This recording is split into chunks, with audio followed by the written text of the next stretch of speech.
Wel, dwi wrth y modd I fod ar Rhestr fer Llyfr y Flwyddyn 2021 am Ble Mae Boc a'r Goll yn y Chwedlau, y llyfr yma. Dwi'n hollol chuffed. Yn enwedig achos mae'r rhan yma o'r Gwobr yn un eitha newydd. Dyma'r ail flwyddyn dwi'n meddwl. So mae'n cool I fod I gael ei cydnabod yn gynnar yn hanes y Gwobr yma. So ie, wrth y modd.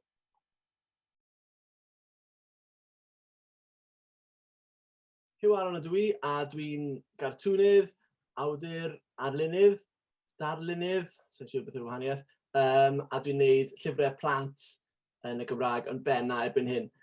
Fel cartwnydd, dwi wrth y modd yn cyfuno geiriau a lluniau a hiwmor. Dwi'n meddwl dyna'r tri pheth sydd yn wneud cartwnydd. Ac felly, wrth meddwl am lyfrau, os dwi'n wneud just lluniau ar gyfer geiriau rhywun arall, neu sgwennu'r stori fy hun, dyna dwi wrth y modd yw sut mae geiriau a hiwmor a lluniau yn gallu gweithio gyda'i gilydd mewn wahanol ffyrdd. Ac felly dwi wrth y modd gyda comics, lle mae'r pethau yma jyst yn kind of pentyrru ar ei gilydd.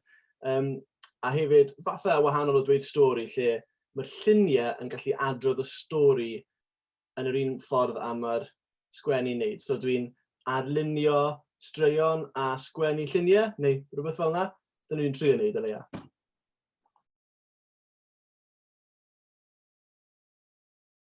O'n I rili moyn cyflwyno yng nghariad I tuag at ein straeon ni, falle I genhedlaeth newydd, cyflwyno straeon a'r chwedloniaeth ein hwiangerddi mewn ffordd efallai sydd heb gael ei wneud o blaen, a jyst mewn ffordd hwyl, jyst cael hwyl gyda fe, chwarae gyda nhw a mesu pethau lan. A gobeithio bod plant wrth chwilio am boc, a ddim yn dysgu rhywbeth, ond o leia'n gallu joio a mwynhau yr syniadau sydd yn ein straeon ni.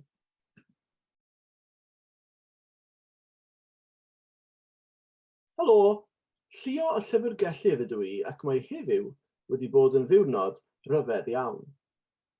Dyma Boc, draig fach sy'n chwilfrydig am y byd a'i bethau, ond sy'n aml yn mynd ar goll.